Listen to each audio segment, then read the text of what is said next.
Welcome back to the channel. Back in the Champions League, we beat Liverpool, double over our rivals in the last 10 years. I am so happy.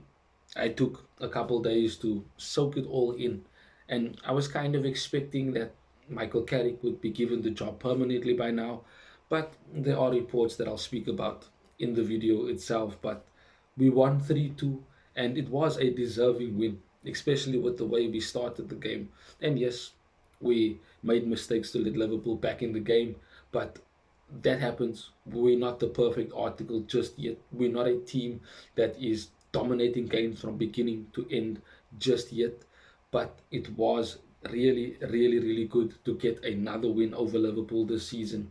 And potentially, who knows, they might not play Champions League because of us giving them a knock, and of course other teams looking to steal that last Champions League place. But I don't care.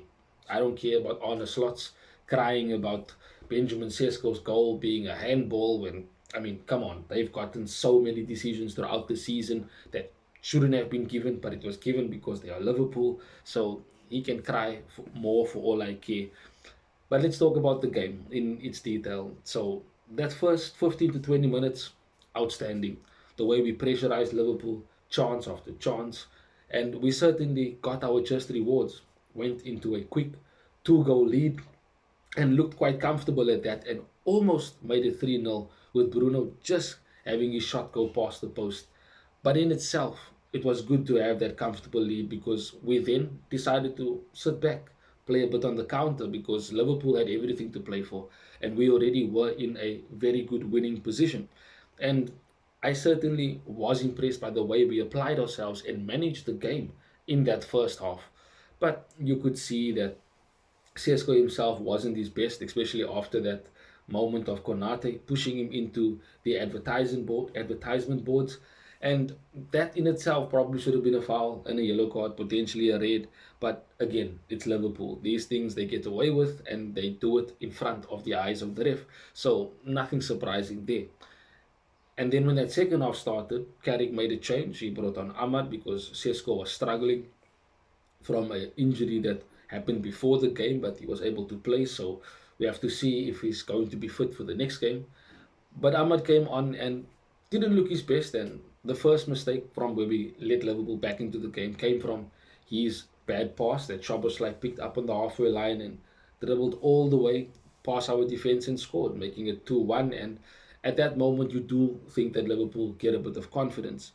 The second goal, it's another mistake. Lomans' first mistake since signing for Manchester United, I think. Certainly passes it straight to a Liverpool player, and Gakpo puts it into an empty net. And at 2-2, you think, here we go again. It's going to be one of those games. It's going to be nervy. We're going to have our backs against the wall. And to be fair, Liverpool did put us under pressure after bringing the game back to 2-2.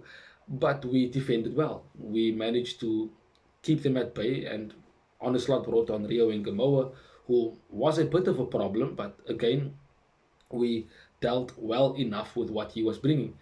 And then, of course, we got the third goal through Kobe Mainu, which was, again, absolutely mayhem in terms of the way we celebrated because it was chaos before that. The ball was bouncing in the box and it fell on the edge of the box to Kobe Mainu, and he calmly slotted it away. Not with power, but he placed it past Freddie Woodman, and from then onwards, we certainly took control of the game. And yes, Liverpool, of course, pushed playing long balls into the box, trying to get that late equalizer. But we defended well. Maguire, Heaven, Dallo at certain moments, Shaw having a good game, Casemiro, Mainu being man of the match, just doing everything. Bruno again doing what he does. Cunha showing why he has been a very, very good signing for United. Mbumo not scoring, not assisting, but again having a good performance. And of course, we know the quality and we've seen the quality that Sesko has brought. But Michael Carrick himself has built this thus far. It's not even his squad. He hasn't made a signing of his own to add to the team. And yet we are third. Champions League football for next season. That in itself is a massive achievement from how far we have come. 15th last season with Ruben Amorim, losing in the Europa League final, and it was a bad loss. The way the season started, there were questions on Ruben Amorim's future. We didn't look the best in terms of the way we tactically were set up. Players like Mainu especially were being casted out from the team and looked like they were leaving. It was very, very bad.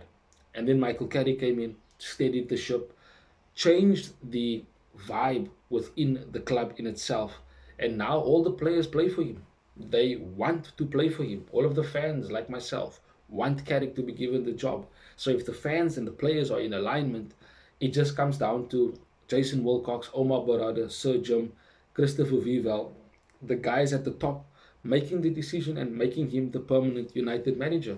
Because once that is done, then we can focus on signings. Then he can focus on what he needs to do to improve the team from where we are now. Because he said it himself. We want to be higher up the table. Obviously, we want to win the league. We want to win the Champions League. That is always the aim for Manchester United and has always been the pinnacle of our goal season after season. So Michael Carrick knows what needs to be done to get us to that level. He's done it himself. He's won everything under Sir Alex, so he knows the pressure. He knows the club inside out.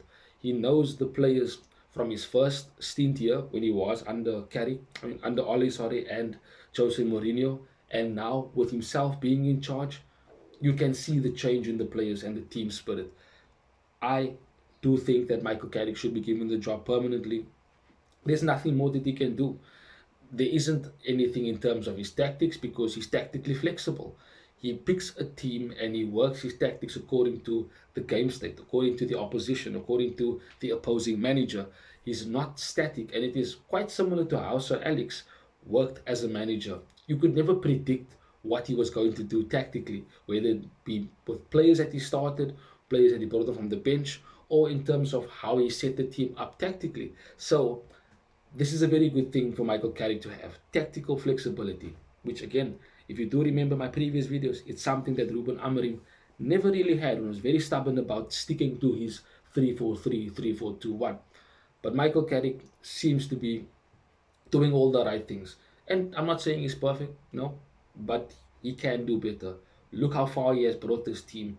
And I do think that if given the tools, if given the right players to improve the squad, certainly he can take us much, much further and actually be the man to make us win that 21st title and get another Champions League, etc. And try and set up an era where we are continuously competing at the top. Not just to have a period of dominance like we did under Sir Alex, and it's possible, but also improbable because of how modern football is right now and how quickly teams catch up to one another in terms of competing. But we can be put ourselves in a position under Michael Carrick to continuously compete season after season.